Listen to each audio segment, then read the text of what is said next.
오늘 시간에는 예수님의 명령, 이런 제목으로 같이 은혜를 나누겠습니다. 한번 따라 하시면 감사하겠습니다. 예수님의 명령. 예수님의 명령. 네, 가끔 해마다 어린이날이 되면 방송국 기자들이 거리로 나가서 어린 학생들에게 물어봅니다. 넌 뭐가 제일 싫으니? 우리 어머니가요, 우리 아버지가요, 공부하는 게 제일 싫어요. 학원 가는 게 제일 싫어요. 우리 엄마는 참 좋은데요, 명령하는 게 싫어요. 또 어느 사람 그래요. 예수님은 참 좋은데요, 하나님 말씀에는 명령이 너무 많아요. 그게 싫어요. 착각하는 거예요. 우리 속담에 그런 말이 있습니다. 어른 말을 잘 들으면 자다가로 떡이 생긴다. 어린아이에게 부모는 어른입니다. 우리 신앙인에게 예수님, 하나님, 어른 중에 어른이십니다. 그럼 우리는 수평적인 관계에서는 명령이 기분 나쁠 수 있어요. 그러나 수직의 관계에서는 명령을 기분 나쁜 걸로 들으면 안 돼요. 그것이 은혜로 받아들이고 감사로 받아들일 때 은혜가 되고 축복이 되고 승리가 될 줄 믿습니다. 누가복음 5장에 보면 베드로가 밤새도록 고기를 잡았습니다. 한 마리 못 잡았습니다. 그럴 때 예수님께서 베드로에게 말씀하십니다. 깊은 데로 가서 그물을 내려 고기를 잡아라 명령하셨습니다. 지나간 밤에 고기를 잡아서 한 마리 못 잡았어요. 베드로가 너무 지쳤어요. 너무 힘이 없어요. 너무 배가 고파요. 그런데 그 베드로 보고 밥을 주는 것이 아닙니다. 요기를 시켜주는 게 아닙니다. 깊은 데로 가서 그물을 내려 고기를 잡아라 그랬습니다. 어떻게 보면 고기를 잡는 데는 예수님보다 베드로가 더 선수예요. 베드로는요, 갈릴리 바다에서 잔뼈가 굵어서 어부입니다. 베드로 어부입니다. 고기 잘 잡아요. 그리고 우리 예수님께서 베드로 보고 말씀하십니다. 깊은 데로 가서 그물을 던져라 명령하셨어요. 그 명령을 들은 베드로가 기분 나빠했습니까? 불순종했습니까? 아니요. 베드로 이렇게 말합니다. 네, 어제 밤새도록 가서 고기를 잡았습니다. 한 마리 못 잡았습니다. 그러나 예수님께서 말씀하시니 말씀에 순종해서 내가 그물을 내려서 고기를 잡겠습니다 말하고 나가서 실제로 순종했습니다. 대낮에 그물 내려서 고기를 잡았어요. 이게 웬일입니까? 깜짝 놀랄 일이 났어요. 전날 밤에 기술을 좋은 어부 베드로가 밤새도록 고기를 잡아서 한 마리 못 잡았는데 예수님 말씀에, 예수님 명령에 순종하고 나가서 그물을 던졌더니 얼마나 고기가 많이 잡혔던지 자기 배도 가득히 채우고 동무 배까지 가득히 채웠다 그렇습니다. 우리는 지금 예수님의 음성에 귀를 기울여야 합니다. 하나님의 명령에 귀를 기울이고 예수님의 명령에 귀를 기울여야 됩니다. 성경 말씀을 묵상할 때, 아니면 기도할 때, 아니면 교회 와서 설교를 들을 때 하나님의 말씀이 명령으로 자기에게 들려옵니다. 그때 우리는 다 그 음성에 귀를 기울여야 됩니다. 그 음성을 청정해야 됩니다. 또 그 가르침을 따라서 살아가야 합니다. 그래야 할 때, 예수님 명령에 순종할 때, 하나님 명령을 따를 때 거기에 평화가 있고 거기에 행복이 있고 거기에 기쁨이 있습니다. 하나님의 명령이 있음에도 불구하고 이것을 따르지 아니할 때 어느 나라 어느 민족 누구에게도 거기에는 평화도 없고 거기에는 행복도 없고 거기는 기쁨도 없는 것입니다. 하나님의 명령이 있는 그곳에, 예수님의 명령이 있는 그곳에, 그 말씀대로 명령에 순종하고 따라간 그곳에 평화와 행복과 기쁨이 있는 것입니다. 사랑 성도 여러분들이, 오늘 주일 성수학에서 교회 나오신 여러분들이요, 오늘 이 예수님의 명령, 하나님의 명령을 듣고 나가 실천함으로 말미암아 여러분이 살아가는 삶의 현장 속에 이 나라 민족에 평화가 있고 또 행복이 있고 기쁨이 있는 여러분 다 되시기를 주의 이름으로 축원합니다. 그 많은 가르침 가운데 지금 우리에게 꼭 많은 말씀은 어떤 말씀일까? 오늘 우리에게 주님 명령하신 말씀은 어떤 말씀일까? 주님이 우리에게 행하라고 부탁하신 말씀 어떤 말씀일까? 한번 우리는 들어봐야 할 것인 것입니다. 첫째로 선교의 명령입니다. 예수님은 부활하셨습니다. 승천하셨습니다. 제자들에게 마지막으로 유언처럼 하신 말씀이 있었습니다. 그 가운데 가장 핵심되는 말씀이 무엇입니까? 선교하라, 그런 말씀이신 것입니다. 마가복음 16장 15절입니다. 너희는 온 천하들이며 만민에게 복음을 전파하라 말씀했습니다. 그분이 아닙니다. 사도행 1장 8절에 보니까 우리 성령이 너에게 임하시면 너에게 권능을 받고 권능을 얻으면 예루살렘과 유대와 사마리아 땅 끝까지 가서 내 증인이 되리라 말씀하셨습니다. 그렇습니다. 선교는요, 전도와 선교가 모두 한 가지 표현으로 되어 있습니다. 우리는 오늘날 보다 포괄적인 세계 전도를 가리켜서 선교라고 말합니다. 전도는요, 같은 친척, 친구, 이웃, 민족, 같은 언어, 문화권에서 복음을 전할 때 전도라고 말합니다. 그러나 선교는요, 다른 문화고 언어가 다르고 풍습이 다르고 나라가 다르고 민족이 다를 때, 다른 나라 가서 복음을 전할 때 이것을 선교라 이렇게 말씀하십니다. 우리 예수님 말씀하십니다. 가족 구원 중요합니다. 그러나 민족권 중요하다. 더 나가서 세계 모든 민족들에게, 모든 족속들에게 복음을 전할 것을 우리 주님 명령하셨습니다. 오늘날 우리는 세계 선교 비전을 가져야 됩니다. 왜 그렇습니까? 지금 세계는 점점 더 가까운 이웃이 되어가고 있습니다. 이제 나라와 나라의 벽이 무너지고 있습니다. 국경이 무너지고 있습니다. 그러므로 내 교회 내 조국만 생각하다가는 발전해 나가는 시대의 흐름에 뒤처질 수밖에 없습니다. 온 세계를 향한 선교의 비전은 내 곁에 있는 한 사람에 대한 전도의 열정으로부터 시작되는 것입니다. 주 예수를 믿어라. 그러면 너와 네 집이 구원 얻으리라 말씀하신 것처럼 내가 예수님 구원받았다면 제일 가까운 내 가족, 그 다음에 친척, 내 친구, 내 이웃, 내 사회, 내 민족을 전도하고 그 다음에 세계를 향해서 선교하는 선교의 사명을 감당한 우리가 되어야 한다, 그 말인 것입니다. 선지자 요나와 같이 성령의 인도로 해나가야 된다, 그 말인 것입니다. 예수님은 전도의 대상에 차별을 두지 않으셨습니다. 요나와 같은 선교사들에 의해서 장차 수많은 사람들이 하나님 나라 백성이 될 것을 예고하셨습니다. 누가복음 11장 32절입니다.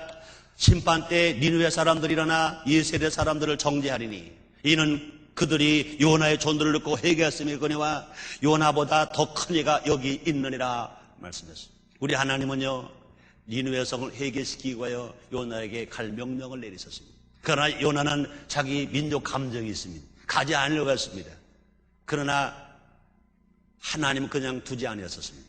그를 큰 물고기 뱃속에 들어가게 만들고 많은 고생하게 만들고 죽을 고비를 수도 없이 넘기게 만들고, 그래서 그 고통과 고난을 통해서 요나가 회개하게 만들고 하나님의 뜻을 깨닫게 만들고 하나님의 섭리를 알게 만들고, 그래서 순종해서 니느웨 성에 가서 생명받자 복음을 증거했습니다. 그러므로 니느웨 성이 회개했고 니느웨 성이 구원받는 역사가 일어났습니다. 그러므로 이방인 선교에 성공하는 역사가 일어났다, 그런 말인 것입니다. 전도자가 없이는 아무도 구원을 얻을 수 없습니다. 복음을 전하는 자가 없이는 들을 수 없습니다. 복음을 듣지 아니하면요, 예수 믿을 수 없습니다. 믿지 않고 구원받을 수 없습니다. 그러므로 이 전도자가 얼마나 중요한지 몰라요. 현재 지구촌에 사는 사람들을 대부분이 기독교인이 아니라 타 종교이거나 불신자인 것입니다. 아니, 통계를요 가지고도 도저히 믿어지지가 않아. 그런 것은 사실 통계 자료 그대로인 것입니다. 전 세계 기독교인이 얼마나 많을까? 아니, 얼마나 많을까? 아니, 얼마나 작은지 몰라요. 전 세계 인구가 60억 명입니다. 이 중에요 이슬람 교인이 17억 명. 그것이 급속하게 성장해 나가고 있습니다. 유교를 믿는 사람 중국을 포함해서 12억 명입니다. 힌두교인이 9억입니다. 그런데 천주교를 뺀 기독교인이 얼마나 될까요? 놀라지 마세요. 전 세계 60억 명 중에 10%도 안 되는 5억 5천만 명밖에 안 됩니다. 기독교인이 5억 5천만 명밖에 안 된다고 해요. 그리고 우리는요, 나머지 55억 5천만 명에게 우리는 복음을 증거해야 할 것입니다. 불신자에게 복음을 증거해야 할 것입니다. 주님 언제 오십니까? 세상 땅끝까지 복음을 전파되는 그때 주님이 오신다고 말씀하셨습니다. 또 현재 지구 전체 종속 가운데는요 2만 5천 종족이 있습니다. 그 가운데 아직도 복음이 전혀 들어가지 않은 곳이나 공식적으로 복음이 허용되지 아니한 종족에 장엄하지 그의 반에 해당되는 1만 2천 종족이 복음을 전혀 듣지 못했거나 복음이 공식적으로 인정되지 못했다는 것입니다. 이들은 주로 북의 10도에서 북의 40도에 위치한 종족들인 것입니다. 우리 대한민국도 그 안에 있잖아요. 그러므로 같은 곳 위치에 한국이 우선적으로 책임을 져야 된다는 것을 우리는 깨달아야 될 것입니다. 그러므로 우리 대한민국이, 우리 한국교회가 북의 10도에서 북의 40도까지 아직도 1만 2천 종족이 복음을 듣지 못했거나 복음이 공식 인정받지 못하고 있는 그들에게 선교해야 할 사명이 있다는 것을 우리에게 말씀하시고 깨닫게 하십니다. 그렇습니다. 예수님 시상명령이 모든 족속으로 제자를 삼아 말씀했습니다. 여기에 모든 족속은 단순한 사람이나 국가를 상징하는 것이 아니라 원래는요 종족을 지칭한다 그랬습니다. 그러므로 우리는 이들에게 나아가 복음을 전해야 된다고 말입니다. 특히 중국 같은 공산국가는 이슬람 국가에서는요 정식으로 선교사가 나갈 수가 없어요. 정식으로 예수를 믿으라고 말했다는 잡히면 다 죽어버리고 마는 것입니다. 그렇기 때문에 우리는 사도 바울처럼 사도 바울의 본을 따라서 텐트 메이커, 사도 바울은요 장막 치는 직업을 가지고 있었습니다. 집 짓는 직업을 가지고 있었습니다. 그러므로 자기 직업을 가지고 선교한 것처럼, 직업을 가지고 복음을 전한 것처럼 마찬가지입니다. 오늘 지금 공산국가들이나 이슬람 국가를 나가서 복음을 증거하려면요 우리 전문적인 선교사가 나갈 수가 없습니다. 우리 어떻게 살아가야 됩니까? 우리 어떻게 선교해야 됩니까? 우리가 평신도 선교를 해야 될 것입니다. 전문 기술자나 또 비즈니스맨으로서 사역함으로써 그 종족 내부의 어떠한 종교적 법률에도 저촉됨이 없이 자유로운 활동을 할 수 있는 애형을 갖추고 선교하는 것이 매우 효과적이다 그 말인 것이. 그래서 우리가 얼마나 감사한지 몰라요.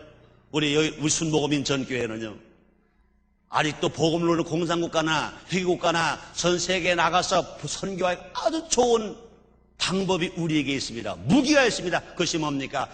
효운도인 것입니다. 전 세계 어느 나라든지 효를 말하면 싫어하는 나라가 하나도 없습니다. 이번에 저는 중국 조선족 지역을 갔어요. 심양도 갔고 장춘도 갔고 연길도 갔고 훈춘도 가고 도문도 가고 갔습니다. 그중에 정말 놀라운 사건은 연길에 갔습니다. 조선족 자치 연길에 갔더니 물론 그는 중국 영토지요. 중국 정치권 안에 있지요. 공무원은 모두 공산당원들입니다. 제가 갔어요. 얼마나 크게 저를 환영해 준지 놀랐어요.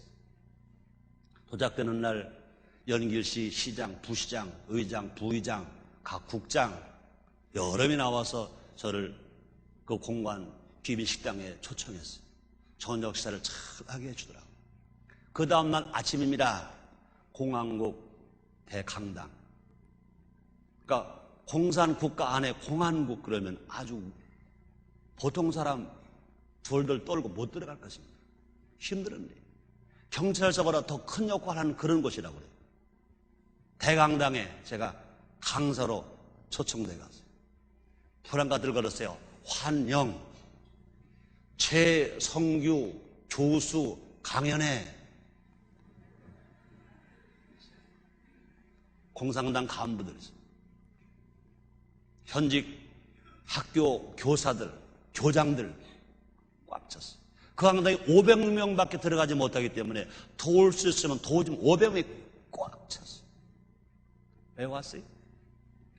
그 사람들이 설교 들으러 왔어요. 천만의 말씀. 효 강연 들으러 왔어요.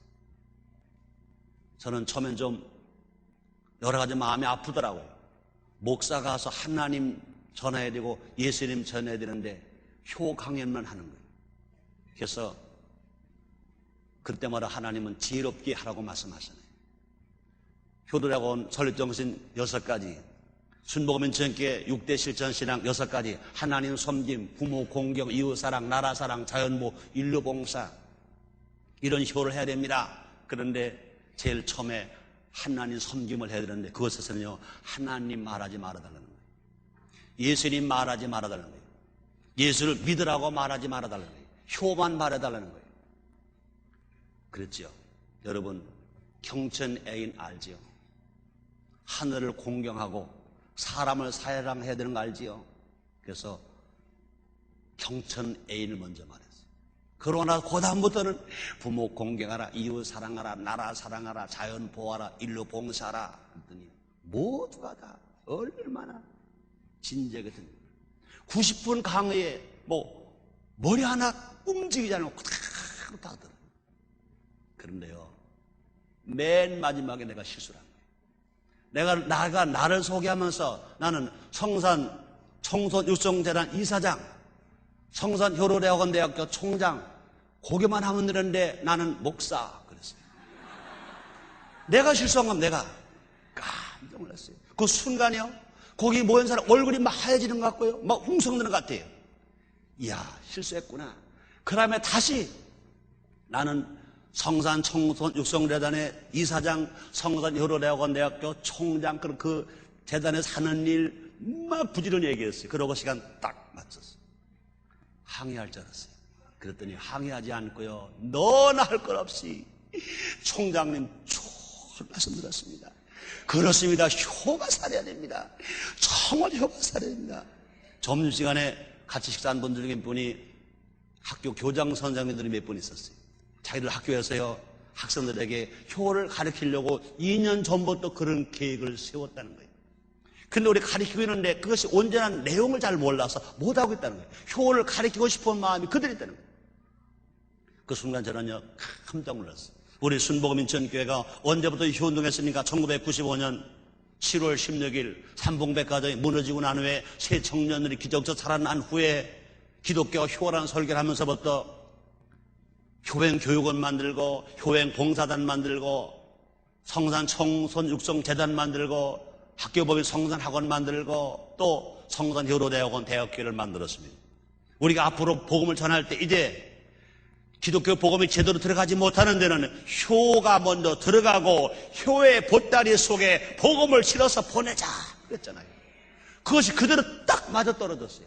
세상에 어떻게 목사가 공산당, 공안국, 대강당에서 입을 열어 말할 기회가 주겠냐 그 말입니다.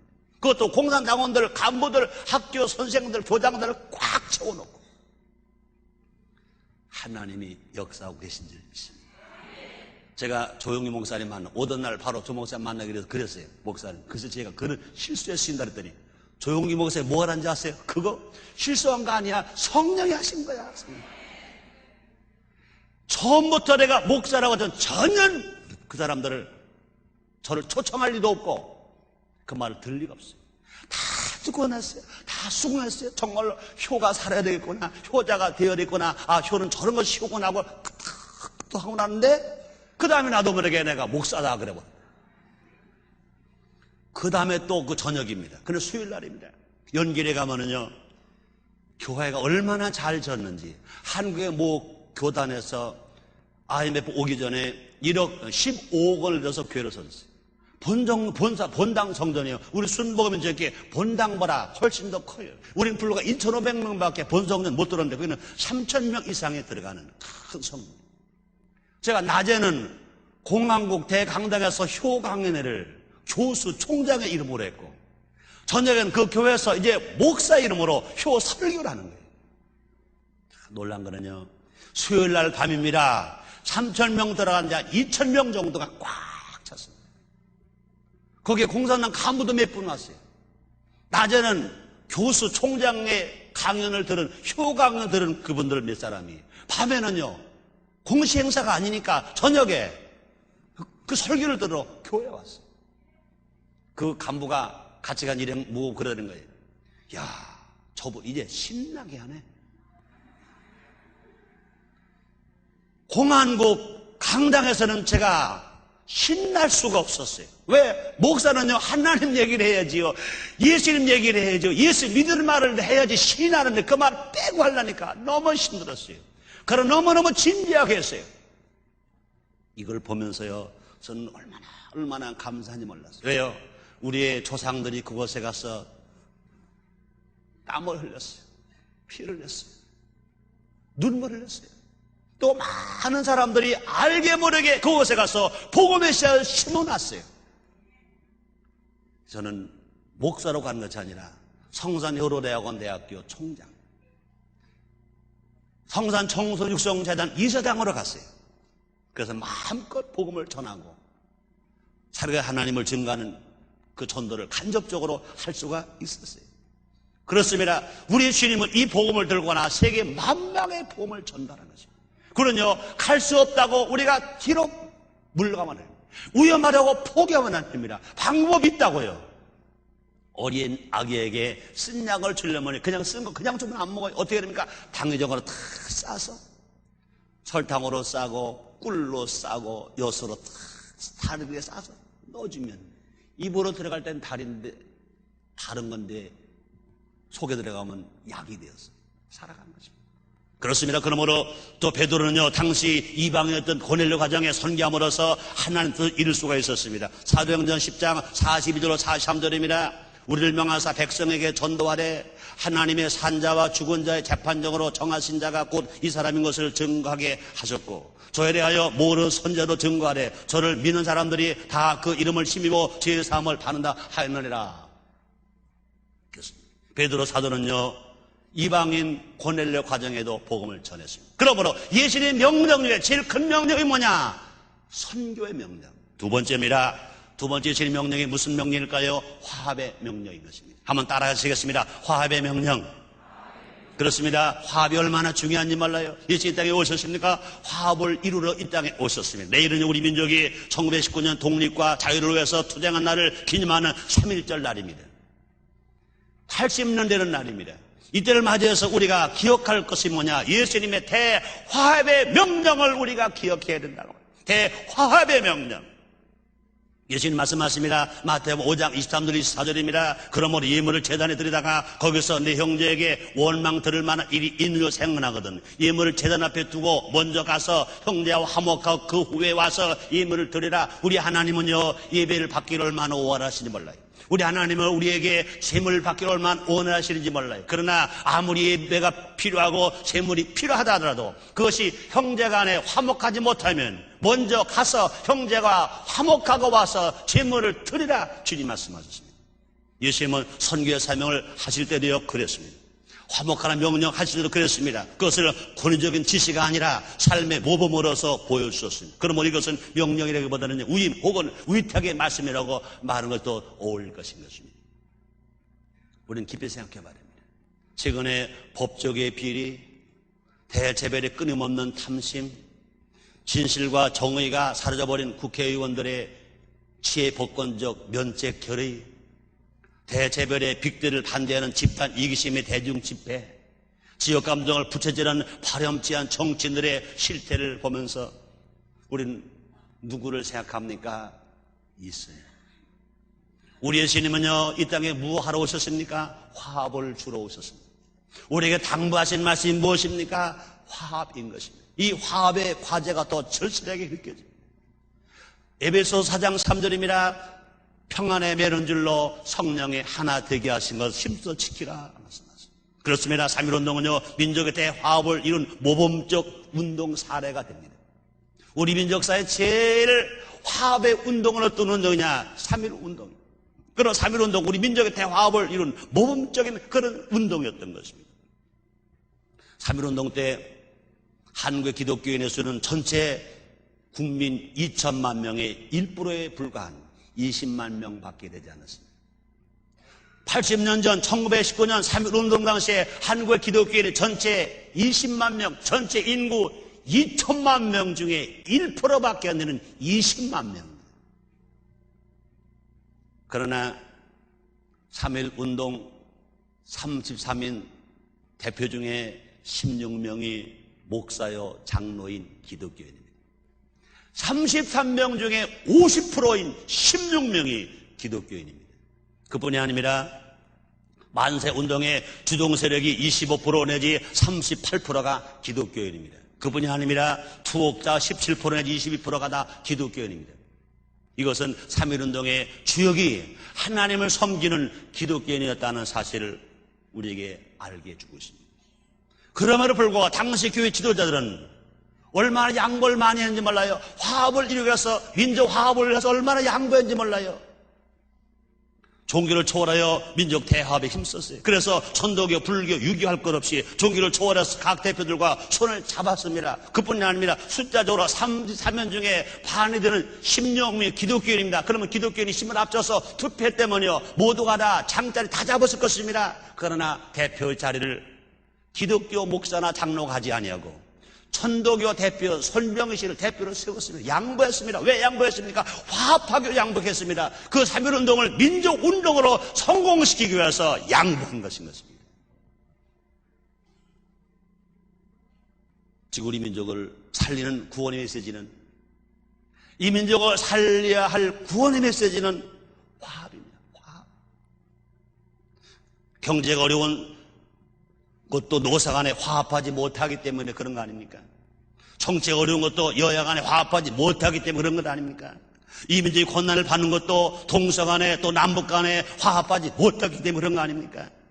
온 국민이 한 뜻으로 대동 단결해야만이 우리는 어려운 IMF를 극복할 수 있고 IMF 경제 체제에서 해방될 수 있고, 또 그뿐 아닙니다. 다가오는 21세기에 진실로 전 세계에 주도적인 앞장서는 나라의 민족으로 주님이 축복해 주실 줄 믿습니다. 그렇습니다. 인류의 화합이 없이는요, 평화와 번영이 있을 수 없습니다. 예수님이 땅에 오신 목적이 뭡니까? 하나님과 인류의 화합을 위해서, 인간과 인간의 화합을 위해서 이 땅에 오셨습니다. 이를 위해서 그분 어떻게 사셨습니까? 마지막에 예수님은요, 매를 맞으셨어요. 가시관 쓰셨어요. 양소 양발에 못 박히셨어요. 십자가에 빌려 죽으시기가 되셨어요. 하나님과를 화합시키시기 위하여, 인간과 인간을 화합시키시기 위하여 예수님 십자가 빌려 죽으셨다, 그 말인 것입니다. 온 지구를 핵무기로 단숨에 파괴할 저런 능력을 가진 인류가 살 길이 뭡니까?